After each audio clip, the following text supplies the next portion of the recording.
पिता आणि पुत्र आणि पवित्र आत्मा यांच्या नावे. Hallelujah, hallelujah, hallelujah.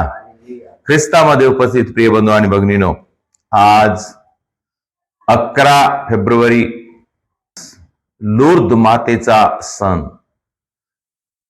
लूर्द मध्ये आज मोठ्या उत्सवाने मोठा सण साजरा करण्यात येत आहे आणि हा सण आम्ही दरवर्षी करतो आणि विशेष करून आमच्या डायसेस मध्ये वरूर येते आजच्या दिवशी मोठा सण साजरा करण्यात येत आहे. प्रियजन हो, माता मरिया आमची आई आहे. येशूची आई, ती परमेश्वराची आई, म्हणजे संपूर्ण जगाची आई. म्हणजे हा सण आमच्या आईचा सण, आमच्या मातेचा सण. आम्हाला खरोखर आनंद आहे. दरवर्षी वरूर या ठिकाणी लोक पुष्कळ संख्येने जमा होतात. पुष्कळ लोक दूर दूरून येतात. पुष्कळ लोक पैदल येतात. काही लोक तिथं सकाळपासून प्रार्थना करतात, रोसरी करतात, मातेजवळ आपले मन्नते चढवतात. अशा प्रकारे हा सण तिथं साजरा करण्यात येतो. पुष्कळ लोकांना आशीर्वाद मिळालेला आहे. पुष्कळ लोक बरे झालेले आहे. मातेच्या आशीर्वादाने पुष्कळ लोकांचे कुटुंब वाचलेले आहे. पुष्कळ लोकांच्या कुटुंबामध्ये मातेच्या मध्यस्थीद्वारे आशीर्वाद मिळालेला आहे. परमेश्वराने पुष्कळ कुटुंबांना, पुष्कळ व्यक्तिगत लोकांना व्यक्तिगत जीवनामध्ये परिवर्तन झालेलं आहे. आज खरोखर आशीर्वादाचा दिवस आहे. माता मरियेच्या मध्यस्थीद्वारे आम्हाला आशीर्वाद मिळण्याचा दिवस आहे. आणि हा सण खरं म्हणलं तर आहे काय? ह्या सणाचा उगम कुठून आहे हे आपण पाहूया. 1858 साली लूर्द या ठिकाणी एका लहानशा बालिकेला, 14 वर्षीय बालिकेला माता मरियेने पहिल्यांदा दर्शन दिलं. तिला माहित नव्हतं त्या मुलीला की ही माता मरिया आहे, येशूची आहे म्हणून, येशूची आई आहे म्हणून माहित नव्हतं. तिला एक सुंदर स्त्री दिसली आणि त्यावेळेस ती बालिका जंगलामध्ये, गावाच्या बाहेर, जिथं पहाडी होती, खडक होते, दगड होते, झाडं होते, अशा ठिकाणी ती काड्या वेचायला गेली होती, काड्या जमा करायला. आणि तिच्या मैत्रिणी होत्या. मैत्रिणी बाजूला असताना ती जेव्हा एकटी होती, काड्या मळत होती, त्यावेळेस माता मरियेने तिला दर्शन दिलं आणि दर्शन देऊन बर्नादीतनं तिला विचारलं, तू कोण आहेस? माता मरियेला विचारलं. माता मरियेने सांगितलं, मी निष्कलंक गर्भागमन आहे. निष्कलंक गर्भागमन. निष्कलंक गर्भागमन कोण आहे? निष्कलंक गर्भागमन दुसरी कोणी नाही तर येशूची आई माता मरिया आहे. निष्कलंक गर्भागमनाचा अर्थ हा आहे की ती मातेच्या उदरामध्ये जेव्हा ती उत्पन्न झाली, गर्भ राहिला, तिचा गर्भ राहिला, त्यावेळपासून ती निष्कलंक आहे, शुद्ध आहे, पवित्र आहे. तिच्या जीवनामध्ये, तिच्या हृदयामध्ये पापाचा दाग नाही. पित्या परमेश्वराने तिला जन्मापासूनच शुद्ध बनवलेला आहे. कारण पित्या परमेश्वराला तिच्यापासून आपल्या पुत्राला जन्म द्यायचं होतं आणि ह्या जगाला शुद्ध करायचं होतं. आणि पित्या परमेश्वराने आपल्या पुत्राद्वारे, आपल्या पुत्राच्या दुःख, मरण आणि पुनरुत्थानाद्वारे पित्या परमेश्वराने जगाची शुद्धीकरण केलं, आम्हाला पापापासून मुक्त केलं. आपल्या प्रभू येशूच्या रक्ताद्वारे आमचे पाप पुसून टाकले. तर ह्याच्यासाठी माता मरियेला निष्कलंक बनवण्यात आलं. आणि म्हणून ती सांगत आहे, मी निष्कलंक गर्भागमन आहे. आणि त्याच्यानंतर पुष्कळदा त्या बालिकेला माता मरियेने दर्शन दिले. प्रत्येक वेळेस काही ना काहीतरी संदेश माता मरिया देत होती. आणि महत्वाचा संदेश माता मरियाने बर्नदीताला दिला. तो महत्वाचा संदेश म्हणजे पापी लोकांच्या परिवर्तनासाठी प्रार्थना करा. पापी लोक पापामध्ये वाढत आहेत, त्यांचे पाप भयंकर होत आहे आणि त्या पापाद्वारे ते स्वतःला नष्ट करत आहेत, ते नरकाच्या दिशेने जात आहेत.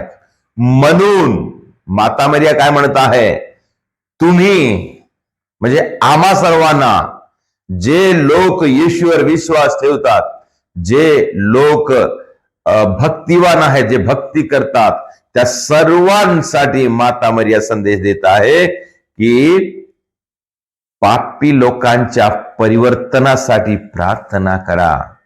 फक्त प्रार्थनाच नाही तर उपवास करून प्रार्थना करा. उपवास करून प्रार्थना करा. आपल्या जीवनाचा परित्याग करून प्रार्थना करा. दुःख सहन करून प्रार्थना करा. पश्चाताप करून प्रार्थना करा. समर्पित होऊन प्रार्थना करा, असं म्हणून माता मरियेने तिला संदेश दिला.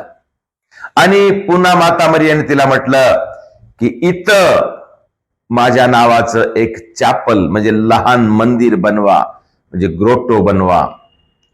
तर त्या मुलीला, लहान मुलगी आहे, तिला तर ग्रोटो बनवता येत नाही.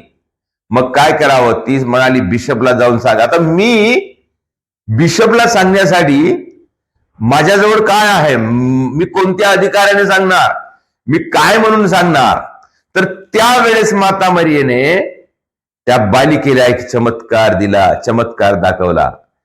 आणि म्हणत आहे, माता मरिया म्हणाली, तू आपल्या हाताने त्या जागीचा एक थोडीशी माती काढ, खोद, माती काढ. जेव्हा त्या बालिकेने माती काढली तेव्हा त्या ठिकाणातून, त्या जागेतून पाण्याचा झरा वाहू लागला.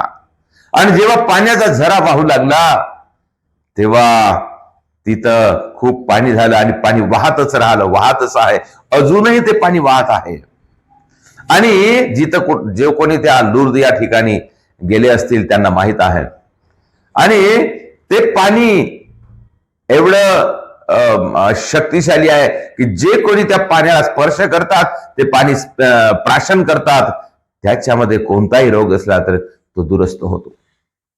तर अशा प्रकारे महान चमत्कार तिथं मरियेने दाखवला.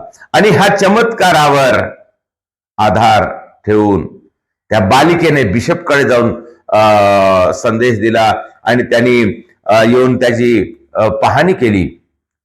आणि पुष्कळदा त्याच्यामध्ये पाहणी करण्यासाठी लोकांनी परीक्षा करण्यासाठी पाहिले की खरोखर हा चमत्कार आहे का.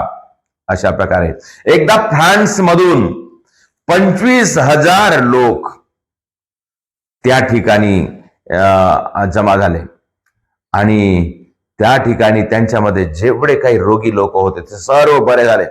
सर्वसाधारण नाही, सर्व म्हणजे विशेष बिमारीचे लोक, एकदम मरणारे लोक, लकव्यात पडलेले लोक, लंगडे लोक, आंधळे लोक, ज्याप्रमाणे येशूने आपल्या जीवनामध्ये लोकांना चमत्कार केला तशा प्रकारे मोठे मोठे चमत्कार त्या ठिकाणी झाले. आणि अजूनही चमत्कार होत आहेत. लूर्द या ठिकाणी चमत्काराचं केंद्र म्हणून मानल्या जाते. संपूर्ण जग प्रसिद्ध असं लूर्द हे ठिकाण आहे. आणि त्या नावाने वेगवेगळ्या ठिकाणी ग्रोटो बनवलेला आहे. नागपूरमध्ये आम्ही पाहतो, वरुडमध्ये आम्ही पाहतो. अशा प्रकारे माता मरियेची भक्ती अशा प्रकारे सुरू झालेली आहे. तर अशा प्रकारे त्या लूर्द या ठिकाणी चमत्कार होऊ लागले. मग त्याच्यानंतर तिथं ग्रोटो बनवण्यात आलं. आणि तिथं आज भरपूर लोक, मोठ्या संख्येने लोक, लाखोच्या संख्येने लोक तिथं जमा होतात. आणि आजच्या दिवशी पुष्कळ लोकांना रोग शांती मिळते. प्रियजनो, हा चमत्कार आणि हे घटना माता मरियेच्या मध्यस्थितीद्वारे झाली. आणि माता मरियेचा आम्हा सर्वांना संदेश आहे की पापी लोकांच्या परिवर्तनासाठी प्रार्थना करा. आणि म्हणून आमचं कर्तव्य आहे प्रिय बंधू आणि भगिनींनो, ह्या सणाचा उद्देश हा आहे की आम्ही माता मरियेचं दर्शन करावं. माता मरियेच्या आशीर्वादाने आम्ही आमच्या रोगापासून मुक्त व्हावं आणि आम्ही लोकांसाठी, लोकांच्या पाप क्षमेसाठी आम्ही प्रार्थना करावं, प्रायश्चित करावं. आम्ही प्रायश्चित करून प्रार्थना करावं. माता मरियेने त्यांना बर्नादितेला शिकवलं, रोसरीची प्रार्थना करा. आणि त्याचप्रमाणे त्या ठिकाणी आजही आजच्या सणाच्या दिवशी विशेष करून तिथं युकरिस्टिक प्रोसेशन होते, पवित्र परमप्रसादाचा जुलूस.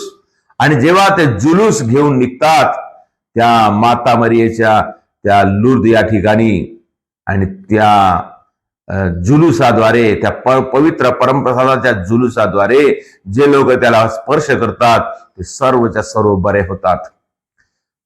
ही आठवण आम्ही लुर्दमध्ये सुद्धा, वरुडमध्ये सुद्धा करतो. वरुडमध्ये सुद्धा यात्रा होते आणि तिथं सुद्धा पवित्र परमप्रसादाचा जुलूस काढला जातो आणि पुष्कळ लोक तिथं बरे होतात. ज्याला विश्वास आहे तो नक्की बरा होतो. प्रियजन हो, आपण विश्वास ठेवूया आणि आमची भक्ती आपण वाढवूया. माता मरिया आमची मध्यस्था आहे, आमची मध्यस्थता करते. आम्हाला माहित आहे माता मरियाने पहिल्या चमत्काराच्या वेळेस माता मरियाने मध्यस्थता केली आणि काना या ठिकाणी येशूने माता मरियेच्या विनंतीद्वारे पहिला चमत्कार केला.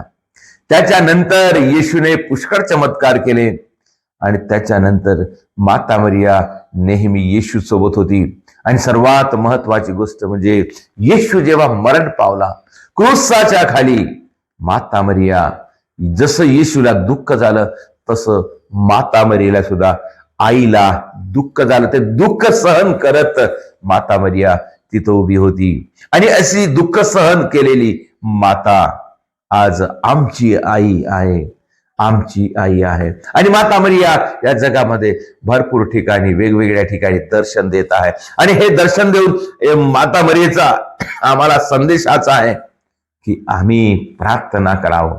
प्रियजन हो, काही वर्षापूर्वी पचमाडी येते एका बालकाला असं स्वप्न पडलं. त्या पचमाडी या ठिकाणी एक लहानसं पॅरिश आहे आणि तिथं मे महिन्याच्या शेवटी 31 तारखेला माता मरियेची भक्ती मोठ्या जोमानं होते. मे महिना माता मरियेला समर्पित असा महिना साजरा केला जातो आणि महिनाभर प्रार्थना केली जाते. आणि त्याच्यानंतर 31 तारखेला उत्सव केले जाते. त्या उत्सव करण्याच्या पूर्वीच्या दिवशी म्हणजे 30 तारखेच्या रात्री त्या एका बालकाला रात्री असं स्वप्न पडलं आणि त्या स्वप्नामध्ये तो बालक माता मरिया पाहत आहे. तर काय दिसत आहे? एक मोठं दृश्य, लोक लढाया करत आहेत आणि अशी साधी लढाई नाही, तलवारीनं आणि भाल्यानं लोक एक दुसऱ्याला मारून टाकत आहेत. तलवारीनं कत्तल करत आहेत, भाला खुपसून मारून टाकत आहेत आणि जिकडे तिकडे लोक पडलेले आहेत, लाश पडलेले आहेत आणि रक्ताचा लोट वाहत आहेत आणि खूप लोक एक दुसऱ्यावर धावून जात आहेत, मारून टाकत आहेत. म्हणजे आणि त्यावेळेस माता मरिया रडत आहे आणि रडताना माता मरियाच्या डोळ्यातून रक्ताचे आसू पडत आहेत, रक्ताचे आसू. तर अशा परिस्थितीमध्ये त्या बालकाने ते दृश्य पाहिलं आणि माता मरिया सांगत आहे त्या बालकाला, हे थांबवा, म्हणजे माता मरियाचं म्हणण्याचा अर्थ असा की हे सर्व कशासाठी कशामुळे होत आहे? पापामुळं. पाप वाढलेलं आहे. पापामुळं लोक एक दुसऱ्याची कदर करत नाही आहेत, एक दुसऱ्याला मारून टाकत आहेत, ते स्वार्थ झालेले आहेत, स्वतःला वाचवण्यासाठी दुसऱ्याला मारून टाकत आहेत. म्हणजे लोक पापामध्ये जात आहेत. हे जग पापाच्या दिशेने जात आहे. हे जगामध्ये पाप वाढत आहे. म्हणून हे पाप थांबवा म्हणून माता मरिया त्या मुलाद्वारे दर्शन देऊन सांगत आहे. आणि अशा प्रकारे त्या दिवशी त्याला स्वप्न दिसलं आणि दुसऱ्या दिवशी पाहत त्याच्या घरी जे तो फोटो होता, त्या फोटोमधून माता मरियेच्या डोळ्यातून रक्ताचे आसू, आणि ते रक्त एकदम ताजं रक्त पाहण्यास मिळालं. तर अशा प्रकारे वेगवेगळ्या ठिकाणी माता मरिया दर्शन देऊन सांगत आहे. आणि माता मरिया आम्हाला संदेश देत आहे की पश्चाताप करा आणि पापी लोकांच्या परिवर्तनासाठी प्रार्थना करा. प्रियजनो, हा संदेश आम्हा सर्वांसाठी देत आहे. जेव्हा आम्ही हा सण साजरा करतो तेव्हा आम्ही फक्त आमच्या रोगापासून मुक्त होण्यासाठीच नाही, तर आम्ही लोकांच्या पापांच्या परिवर्तनासाठी प्रार्थना केली पाहिजे. आणि आम्ही माता मरियेचे गुण आपण आत्मसात केलं पाहिजे. माता मरिया आमची आई आहे, आपण स्वीकार केला पाहिजे. तिचा संदेश आमच्यासाठी फार महत्वाचा आहे. माता मरिया एक विश्वासू, देवावर विश्वास ठेवून आपले कर्तव्य पूर्ण करणारी आहे. त्याचप्रमाणे आपण सुद्धा देवावर विश्वास ठेवून आपले कर्तव्य पूर्ण करणारे व्यक्ती व्हावं. आम्ही भक्तीमध्ये वाढावं. जेव्हा आम्ही भक्ती करतो, विश्वास करतो, आम्ही प्रार्थनेमध्ये जास्तीत जास्त वेळ घालवतो, तेव्हा आम्ही पवित्र होतो आणि दुसऱ्यांना आशीर्वाद मिळते. आणि आम्ही प्रामाणिकपणे जीवन जगावं. ज्याप्रमाणे माता मरियेने आपले कर्तव्य पूर्ण केले, त्याप्रमाणे आम्ही सुद्धा हा सण साजरा करत असताना आमच्या जीवनामध्ये आम्ही आपले कर्तव्य देवासाठी, देवाच्या उपस्थितीमध्ये, देवाच्या विश्वासासाठी आपण पूर्ण करावं. प्रियजनो, आज जेव्हा आम्ही हा सण साजरा करत आहोत तेव्हा आपण सर्वांसाठी प्रार्थना करूया आणि माता मरियेचा जो संदेश आणि उद्देश आहे ते सर्व जगामध्ये पसरावं आणि सर्वांच्या जीवनामध्ये पूर्ण व्हावं अशी आपण प्रार्थना करूया आणि हा सण साजरा करूया.